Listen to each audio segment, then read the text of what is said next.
நீ வாழ்க. உள்ளொரு ஜோதியே வாழ்க. உள்ளம் நிறைந்தோனே வாழ்க. நீங்காதொருவனை வாழ்க.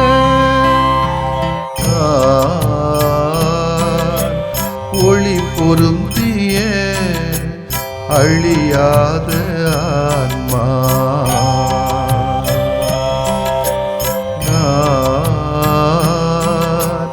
ஒளி பொருந்திய அழியாத ஆன்மா. நீ என்னில் நான் உன்னில் ஈஸ்வரா. நீ என்னில் நான் உன்னில் ஈஸ்வரா. ஒளி பொருந்திய அழியாத ஆன்மா.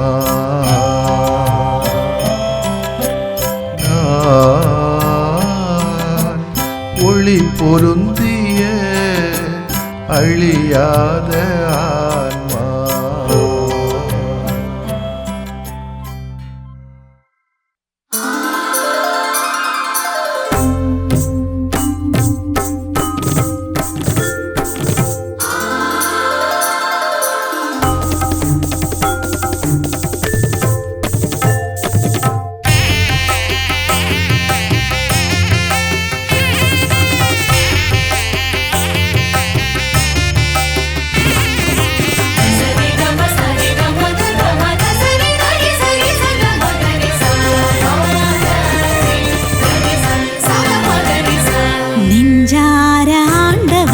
நன்றி சொல்லுவோம். நெஞ்சம் நெகிழ நன்மைகள் நமக்கு செய்ததால் நெஞ்சார ஆண்டவர்க்கு நன்றி சொல்லுவோம். ஆண்டவரின் செயல்கள் உயர்ந்து நிற்பவை. அவற்றில் இன்பம் காண்பதே நமது பெருமை. ஆண்டவரின் செயல்கள் உயர்ந்து நிற்பவை. அவற்றில் இன்பம் காண்பதே நமது பெருமை.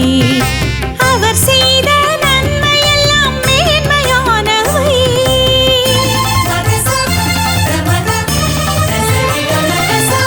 அவர் செய்த நன்மை எல்லாம் மேன்மையானவை. ஆய்ந்து நோக்கினவையாவும் அன்பின் வலிமை. நெஞ்சார ஆண்டவர்க்கு நன்றி சொல்லுவோம்.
స సా సదాద మామ గగ గాగరి స స గరి రి స సద రి స సద మా సద మరి సద మగరి సద రి స உண்மை நீதி வாழ்விலே உறுதி தருபவர் உடன்படிக்கை வாக்கிலே நிலைத்து நிற்பவர் உண்மை நீதி வாழ்விலே உறுதி தருபவர் உடன்படிக்கை வாக்கிலே நிலைத்து நிற்பவர் உன்னதராம் அவர் பெயரோ தூயதாமே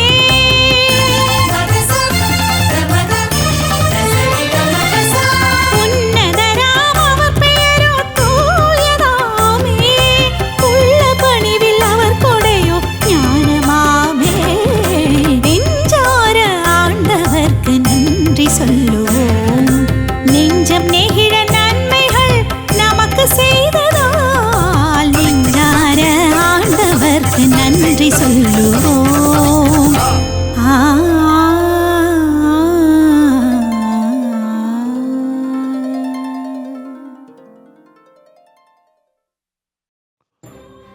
மார்க்கு நற்செய்தி அலகு 8 இறை சொற்றொடர்கள் 14 முதல் 21 முடிய. அக்காலத்தில் சீடர்கள் தங்களுக்கு தேவையான அப்பங்களை எடுத்துச் செல்ல மறந்து விட்டார்கள். படகில் அவர்களிடம் ஓர் அப்பம் மட்டுமே இருந்தது. அப்பொழுது இயேசு பரிசேயர், ஏரோதியர் ஆகியோரது புளிப்பு மாவை குறித்து மிகவும் கவனமாயிருங்கள் என்று அவர்களுக்கு கட்டளையிட்டார். அவர்களோ தங்களிடம் அப்பமில்லையே என்று ஒருவரோடு ஒருவர் பேசிக் கொண்டிருந்தார்கள். இதை அறிந்த இயேசு அவர்களை நோக்கி, நீங்கள் உங்களிடம் அப்பமில்லை என ஏன் பேசிக் கொள்கிறீர்கள்? இன்னுமா உணராமலும் புரிந்து கொள்ளாமலும் இருக்கிறீர்கள்? உங்கள் உள்ளம் வழங்கியா போயிற்று? கண்ணிருந்தும் நீங்கள் காண்பதில்லையா? காதிருந்தும் நீங்கள் கேட்பதில்லையா? ஏன் உங்களுக்கு நினைவில்லையா? 5 அப்பங்களை நான் 5000 பேருக்கு பிட்டு அளித்த போது மீதியான துண்டுகளை எத்தனை குடைகள் நிறைய எடுத்தீர்கள் என்று அவர் கேட்க, அவர்கள் 12 என்றார்கள். 7 அப்பங்களை நான் 4000 பேருக்கு பெற்று அளித்த போது மெய் துண்டுகளை எத்தனை கூடைகள் நிறைய எடுத்தீர்கள் என்று கேட்க, அவர்கள் 7 என்றார்கள். மேலும் அவர் அவர்களை நோக்கி, இன்னும் உங்களுக்கு புரியவில்லையா என்று கேட்டார். ஆண்டவரின் அருள்வாக்கு. இறைவா உமக்கு நன்றி. அன்புக்குரியவர்களே, அதே கேள்வியைத்தான் நானும் கேட்க வேண்டியிருக்கோம், நீங்களும் கேட்க வேண்டியிருக்கோம். இன்னும் புரியலையா? உங்களுக்கு இன்னும் விளங்கலையா? இவ்வளோ காரியம் நடக்குதே, இன்னுமா உங்கள் உள்ளம் மழுங்கி போயிட்டா என்றெல்லாம் எல்லோரையும் பார்க்க வேண்டிய, கேட்க வேண்டிய கேள்வியாக இன்றைக்கு மாறிவிட்டது. கண்ணால் பார்க்குறோம், காதால் கேட்கிறோம், உள்ளத்தால் உணர்கிறோம். அநியாயங்களையும் சரி, நியாயங்களையும் சரி. எவ்வளோ அநியாயம் நடக்குது, எவ்வளோ நியாயங்கள் நடக்குது, எவ்வளோ நேர்மையானது நடக்குது, எவ்வளவு ஆள் பார்த்து நடக்குது, எவ்வளவு பணம் பார்த்து நடக்கிறது, எவ்வளோ அசிங்கங்கள் நடக்கிறதெல்லாம் பார்க்குறோம். பார்த்தும் திருந்தல்ல, புரியல, விளங்கலை. அப்படின்னா யார் நம்மை மீட்க முடியும் என்ற கேள்விதான் இயேசு நம்மை குறித்து வைப்பது போன்று எனக்கு தோன்றுகிறது. சீடர்களின் புரியாத தன்மையை கண்டு வெகுண்டெழுகிற நிகழ்வைத்தானே வாசிக்கிறோம். எதற்காக புளிப்பு மாவு பற்றி பேசுகிறார்? தீய சக்தியின் வடிவம்தான் புளிப்பு மாவு. தீய சக்தியின் வடிவமாக பார்க்கப்பட்டது. பரிசேயர்களும் ஏரோதியரும் தங்களுக்கு கொடுக்கப்பட்ட அதிகாரத்தினை தவறுதலாக பயன்படுத்துகிறார்கள். இன்றைக்கும் சமுதாயத்திலும், சமூகத்திலும், பங்கிலும், திரு அவையிலும், அன்பியங்களிலும், பக்தி சபைகளிலும், திருத்துது கழகங்களிலும் எத்தனை பேர் தன்னுடைய கொடுக்கப்பட்ட அதிகாரத்தை தவறுதலாக பயன்படுத்திக் கொண்டிருக்கிறோம்.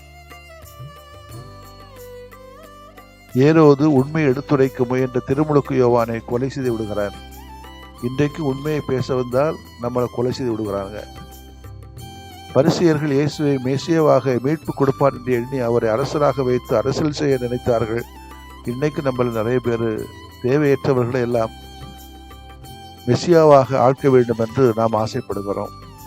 அயோக்கியனா இருப்பான், திருந்தினா சரி, இல்லைன்னா அவனையும் நம்ம மெசியா ஆக்கிடலான்னு நம்ம யோசிச்சுட்டு இருக்கோம் நிறைய பேர். ஆனால் இயேசுவின் வாழ்வு மாற்று சிந்தனை கற்றுக் கொடுத்தது. இதனை சீடர்கள் புரியாமல் செயல்பட நினைத்தார்கள். அதனால்தான் இயேசுவின் வல்லமையினையும் புரிந்து கொள்ளவில்லை.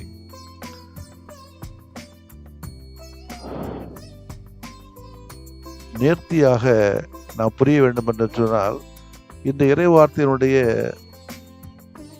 15 வாசித்து விட்டு 14 திருப்பி வாசித்தோம்னா தெரியும்.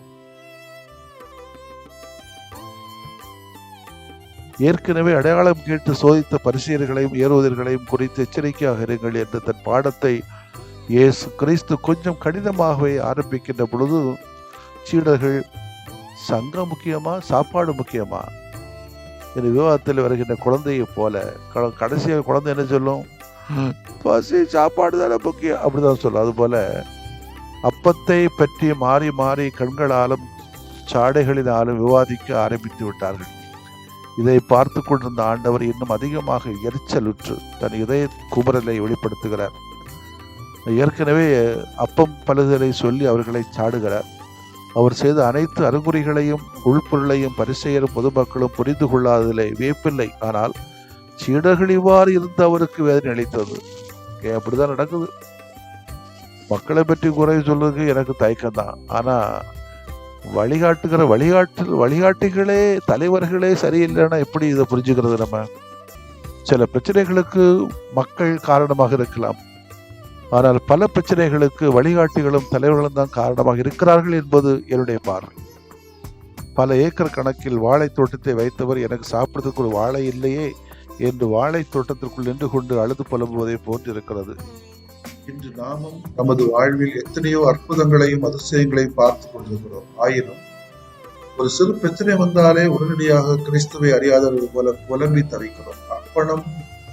அற்பமான காரியங்களுக்காக கூட நம்பிக்கை இல்லாமல் கண்ணீர் வெடிக்கிறோம். எல்லாவற்றுக்கும் மேலாக ஜெபங்களிலே தலை சிறந்த ஜெபமான திருப்பலியினையும் நற்கருணையினையும் நம்மோடு வைத்துக் கொண்டு, அந்த போதகர் அப்படி செய்வார், போதகர் இப்படி செய்வார், இந்த பூசாரி மந்திரிச்சு கட்டுகிற கயிற்றை கையில் கட்டினால் எல்லாம் சரியாய்விடும் என சொல்வதெல்லாம் வேடிக்கையாகத்தானே இருக்கிறது.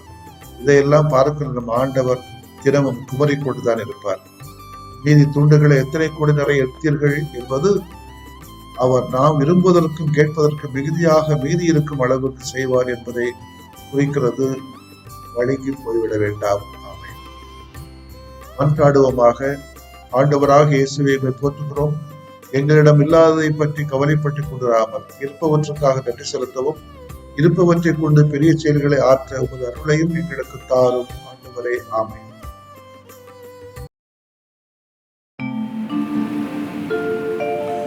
விரும்புகிறேன் நீயும் குணமாகு, அஞ்சாதே நான் என்றும் உன்னோடு. விரும்புகிறேன் நீயும் குணமாகு, அஞ்சாதே நான் என்றும் உன்னோடு.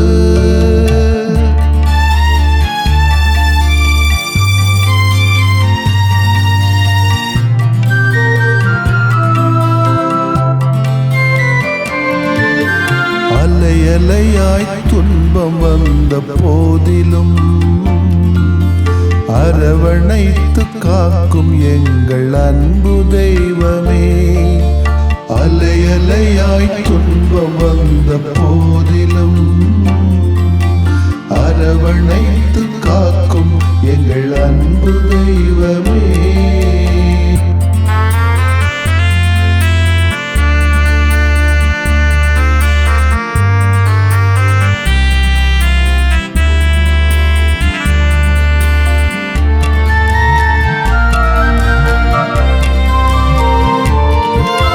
கடும் காய்ச்சலால் அவதியுற்றோம் தெய்வமே,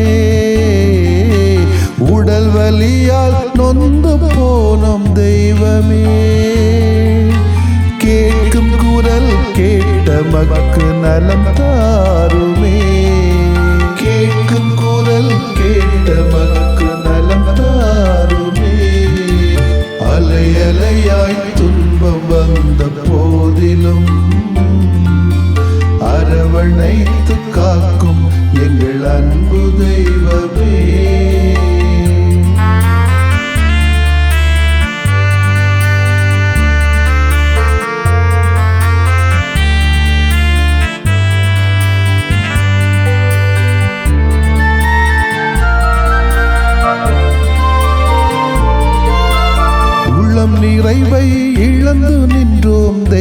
தெய்வமே, குழந்தையின்றி நிலை குலைந்தோம் தெய்வமே, கேட்கும் குரல் கேட்ட மக்கு நலம் தாருமே, கேட்கும் குரல் கேட்ட மக்கு நலம் தாருமே. அலை அலையாய் துன்பம் வந்த போதிலும் அரவணைத்து காக்கும் எங்கள் அன்பு தெய்வமே.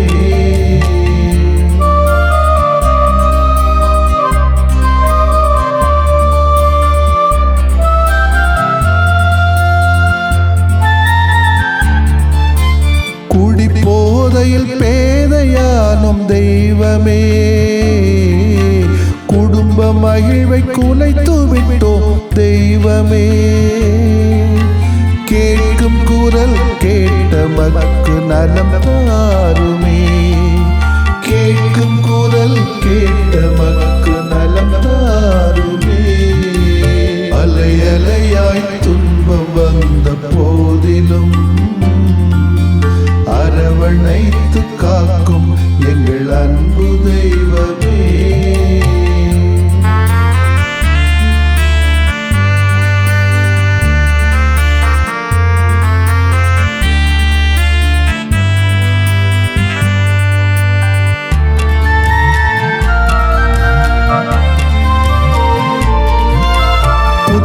நோயால் பலமிழந்தோம் தெய்வமே,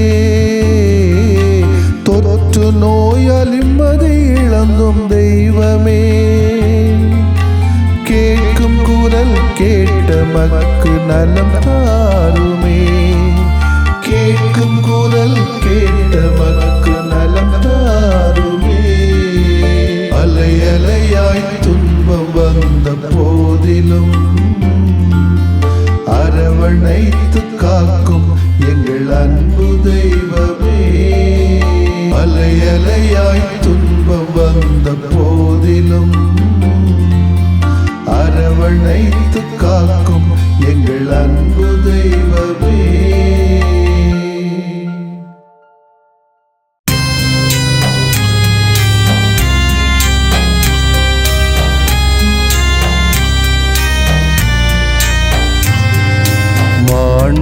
மாண்புயரிவருள் அடையாளத்தை தாழ்ந்து பணிந்து ஆராதிப்போம். பழைய நியம முறைகள் அனைத்தும் இனி மறைந்து முடிவு பெறுக. புதிய நியம முறைகள் வருக. புலன்களாலே மனிதன் இதனை அறிய இயலா. குறைகள் நீக்க நம்பிக்கையின் உதவி பெறுக.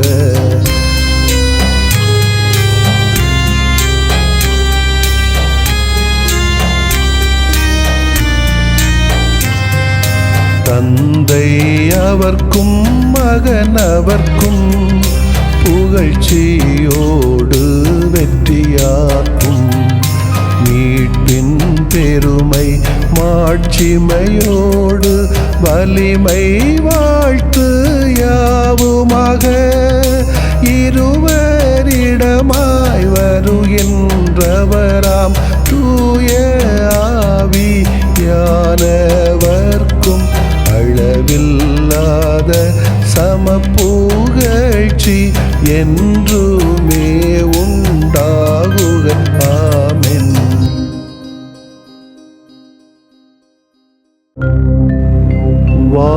வானின்று அவர்களுக்கு அப்பமளித்தீரே, இனிமையெல்லாம் தன்னகத்தில் கொண்ட அப்பம் இதுவே. மன்றாடுவோமாக. இறைவா, இந்த வியப்புக்குரிய அருளடையாளத்திலே உம்முடைய பாடுகளின் நினைவு எங்களுக்கு விட்டு சென்றீ.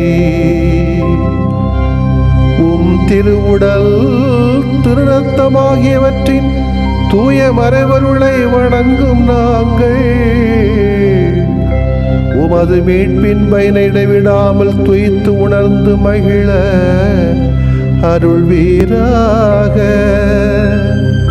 தந்தையாகிய இறைவனோடும் தூய ஆவியாரின் ஒன்றிப்பில் இறைவனா என்றென்றும் வாழ்ந்து ஆட்சி செய்கின்ற உம்மை மன்றாடுகிறோ.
மெய்யான புகழுக்குரிய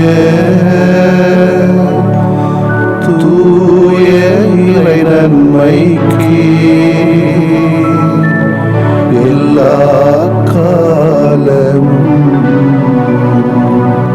தொழுகையும் புகழும் போற்றியும் ஆட்சிமையும் உண்டாக கடவது. போற்றியும் ஆட்சிமையும்